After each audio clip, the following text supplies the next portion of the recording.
Hey YouTube. So I wanted to talk today about femininity and masculinity, and particularly masculinity as it's embodied by trans masculine folks.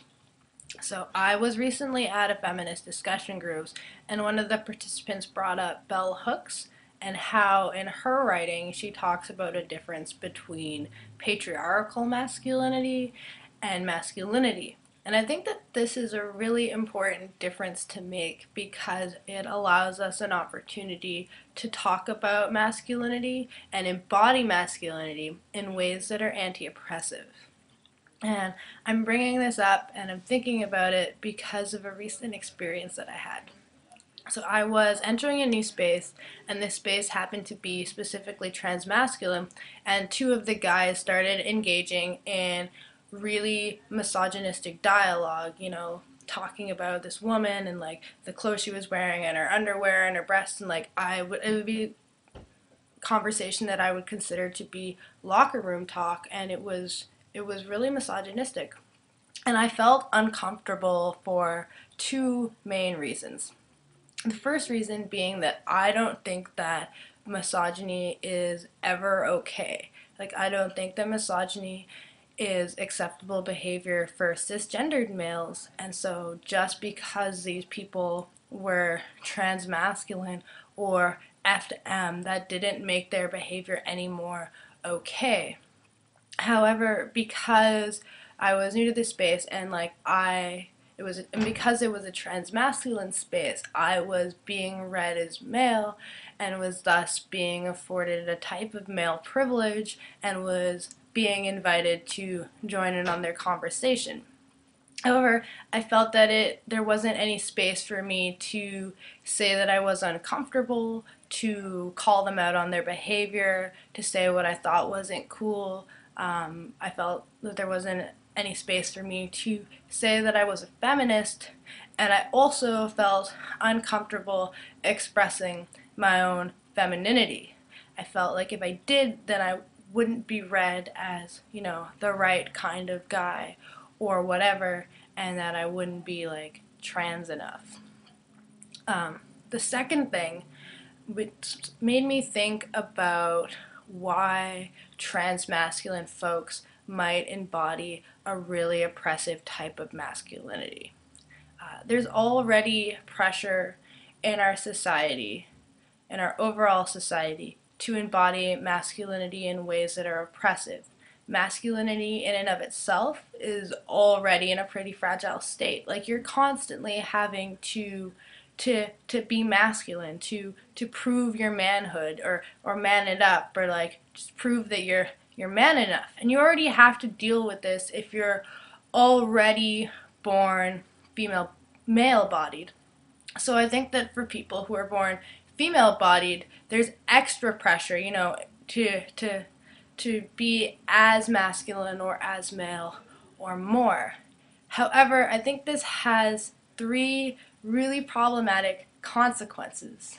The first being that, we start engaging in this behavior or taking on, new behaviors, and we don't stop and think about where it's coming from, and we don't stop always and look at the patriarchal or sexist roots of these behaviors. That's the first one. The second being that we don't see the effect that it has on ourselves, which I think has to do mostly with how we talk about the female bodies.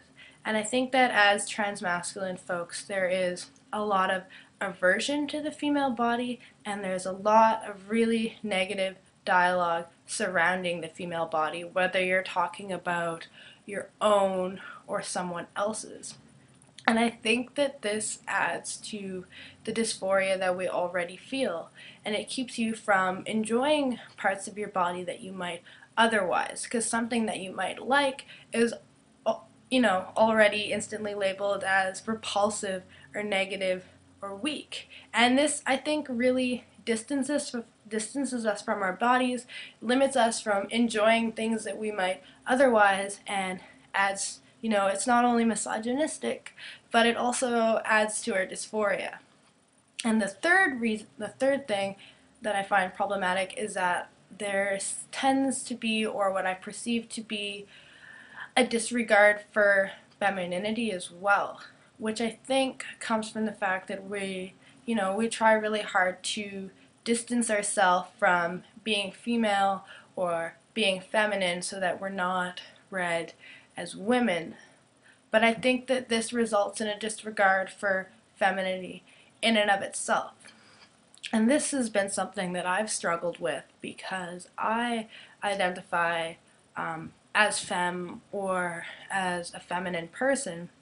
And I think that it took me longer to work through a lot of gender stuff because I didn't perceive there to be any space to be femme in F to M spaces, or I didn't see any conversations about being feminine in transmasculine spaces. So I didn't think that there was any way for me to have my gender and also be trans. I felt, and looking back on it, I felt really silenced.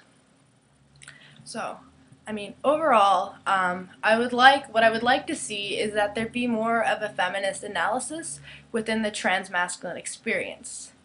And I know that you don't have to be a feminist in order to be F to M, and I understand that, feminism and being trans are two separate things, but I think that it's something to really consider, especially for people who are just starting to be read as male, or for people who are taking on more masculine behaviors. Things such as like, I'm not going to act feminine, or I now, because I'm being read as male or I'm trans, like I can't talk about my feelings, or I can't cry, or if there's extra pressure to be aggressive or competitive or like loud, or sit with my legs spread on the bus or whatever, taking on those new behaviors, I think that you really have to like stop and take a step back and think about, why am I doing this? Where is it coming from? Does this have any effect on my internalized sense of self? And does this have any effect on the people around me? The people around you being, other trans people, being female bodied people, being women. And what I would really like to see is more of a trans masculine movement that focuses on becoming feminist men. I would like to see more discussion around that. And I mean, I really think that all gender identities should have a feminist perspective. It's not something that's like particularly transmasculine. But I do think that we really need to think more about the ways that our genders affect other people.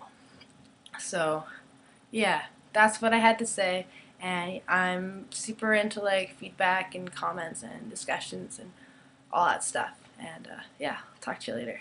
Bye.